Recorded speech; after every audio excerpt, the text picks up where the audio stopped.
gurigii baan ka baxay markaa waan yar ooyaa markaasaan ku leeyahay ma idin jeclay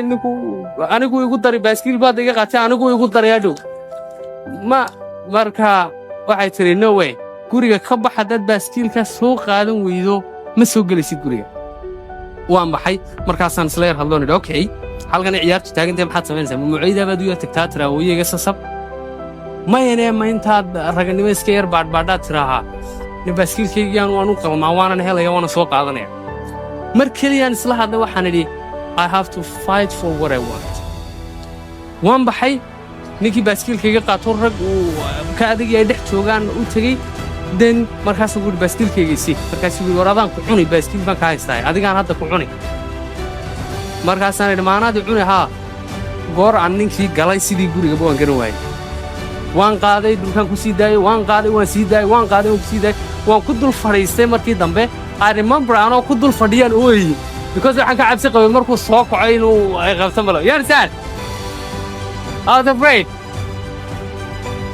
but the good thing was anoo ku dul fadhiyaan ooyey markaasaan qaniinyo feer laag wixii aan ku jiidi karayay qofka waan ku jiiday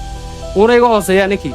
odayaalba bilnasiibna soo gaadhay odayaashii hal shay bay sameeyey waxay idhahdeen wayna kala qabteen markaas war maxaad ku haystaan markaasaan idhi ama ninkaa qaniinyaa ku dhammaynaya ama baaskiilkaygaa layga qaado markaasay idhahdeen odayaashii baaskiilkiisa soo siiyey waa la iskaaga kixiyey baaskiilkii wii soo siiyey markaasaan saad qiyaasan karta baaskiilkii wada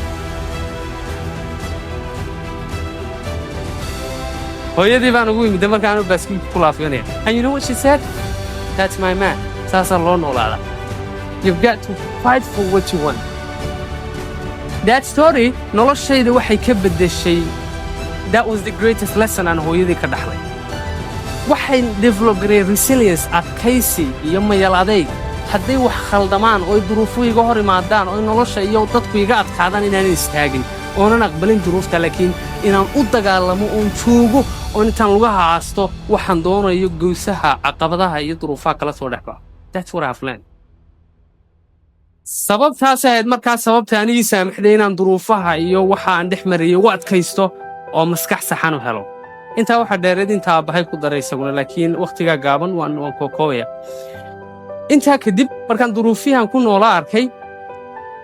waan la qabsaday waxaanan qiyaastay oon garwaaqsaday oon ku kalsoonaaday inay xaaladahan isbeddelayaan and if they don't change I will anaa isbeddelaya haddii iyagu isbeddeli waayaan kaysigaa hooyadii iyo aabbaha ilaahay daayo waalidkana allah inoo wada daayo intii dhibantay allah u naxariisto laakiin adkaysiga aan casharkaa ka bartay ayaan noloshaydii saamaysay waxaan xiise ii galay iyo kalgacal inaan psychologiga iyo motivational speaking iyo life coachingkan interest u qaaday waxaan enroll garay international courses on coaching because waad garanaysaa markaa duruufaha lagu noolaa barashadii hadday jirtaba tayaan jirin iyo variety kala duwanaansho badan waxaan anu xiiso ii galayna kama jirin dhulkeena markaa so I applied it internationally what happened it was markaan bartay een darsay een arkay inaan leeyahay xirfadii aan naftaydana ku maamuli lahaa noloshaydana ku horumarin lahaa waxaan is iri okay you did yourself dadkii kale ee dhallinyartae aad kollegiisi ahaydeen aynaan nasiibka u helin baad u baahan tahay inaad ku caawiso iyagana so I started inaan muxaadarooyin iyo tababaro iyo talks yaro kookooban oo dhiirigelina oo mindset developmentka iyo siduu qofku fikirkiisa u saxayo